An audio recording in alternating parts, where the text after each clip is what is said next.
Dita Felt here again, and I'm here to talk with you about some methods of finding out information or receiving information that are not through the basic five senses. And what I mean when I say that is that when you were in grade school, the teacher probably told you that we have five senses. We have the sense of sight, or vision. We have the sense of feeling. We have the sense of hearing. Let's see, that's 3. We have the sense of smelling. That's 4. And we have the sense of tasting.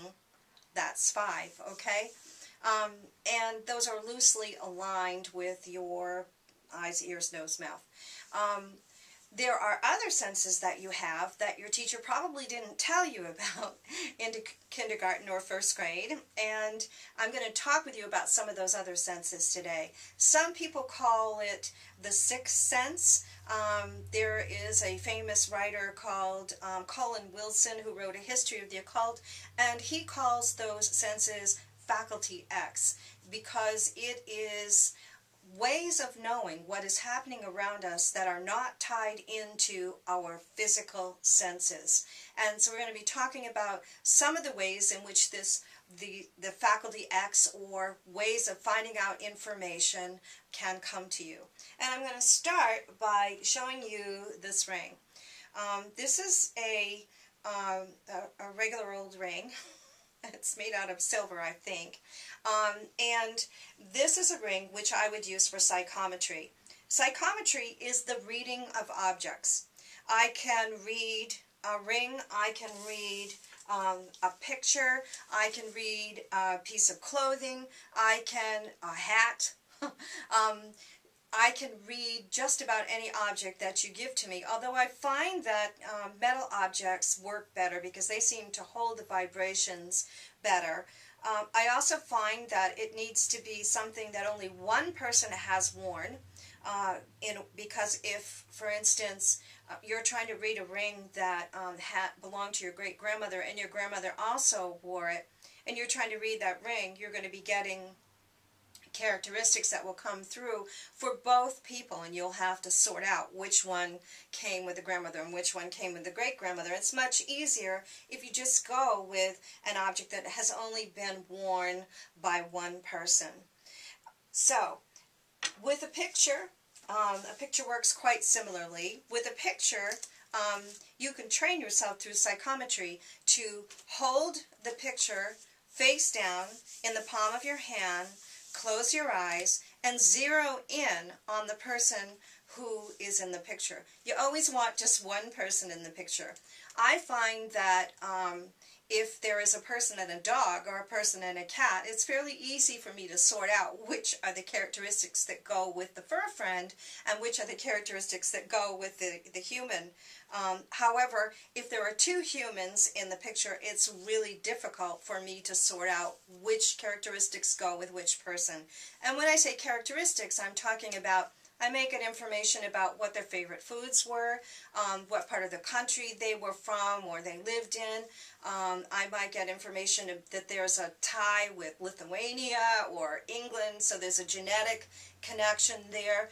I might get information about having gout in the big toe. That's not at all unusual to get physical information coming through the psychometry. So this is how psychometry works. And psychometry, again, is the reading of objects. Now I have next to me also here a table. I'm going to talk a little bit about table tipping. Table tipping is not my favorite technique simply because I'm an impatient person and I want results fast. And I've trained my brain and central nervous system to get information to me as quickly as possible. With table tipping, unless you're just using it partially, I find that it's more time consuming, and I personally won't do that. I can refer to you some wonderful table tipping mediums here in Maine, however, if you're interested in trying table tipping. This table next to me is a table that's that would be used or could be used for table tipping. You notice that when I put my hand on the table, you can see how the table moves. when you're actually using table tipping, or using a table for table tipping, you just have your hands very lightly sitting on top of the table. You have usually 2 or more people sitting at the table. Your hands are very lightly on it, and so you can feel if the person across from you puts too much weight down. You'll know because the table will move. When the table starts to move, because an actual spirit is coming through the table, your hands will still be lightly on top, but the table will begin to move. And of course I can't make it do that because I'm not a table tipper. So you ask the table to show you which way is for yes and which way is for no. And the table will either tip this way or this way for yes or for no, and you'll know that's the direction for yes or no. If you want to get more detailed information, the thing about getting more detailed information is the table has to spell it out letter by letter. That's the part that I find tedious. Unless, of course, you want to depend on the mediums who are sitting at the table, who may bring the information through in what we call mental mediumship. Mental mediumship is when the thoughts from the spirits come into our minds and we are repeating what those spirits are telling us. So that is how table tipping works. I would like to talk to you a little bit about dowsing. I don't have dowsing rods with me.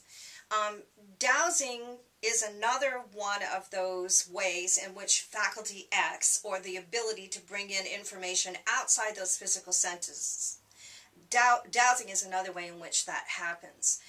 Some people use dowsing rods. I work with, on my Frontiers of the Mind investigations and my private investigations, I work with a couple of dowsers, and some of them will use dowsing rods. Some of them just douse with the body.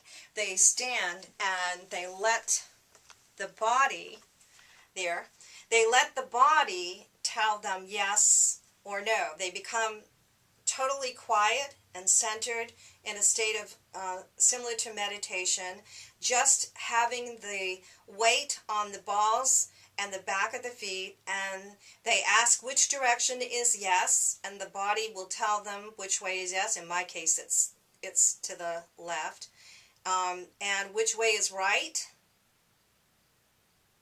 And my right has a little slant towards that corner. And what is, I don't know.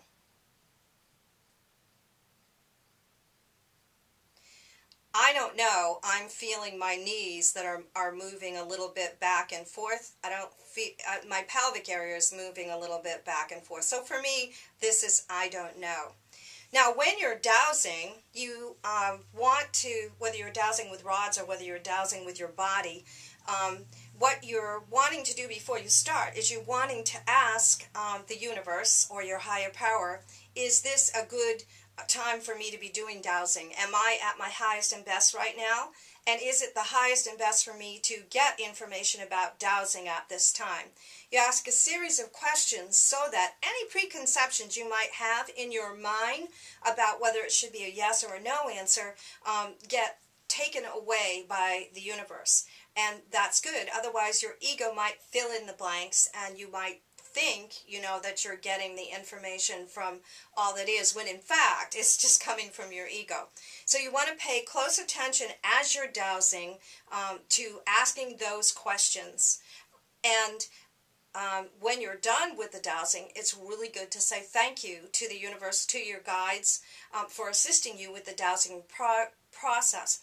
I also, when I'm doing psychometry, whenever I finish doing psychometry or any other kind of reading, or a house investigation, a business investigation, anytime I'm working with my guides and my angels, I'm saying thank you when I'm done, because it's only polite to say thank you to people who help you out. And these are our friends and allies who are assisting us in the process of getting information that is helpful to us and to other people.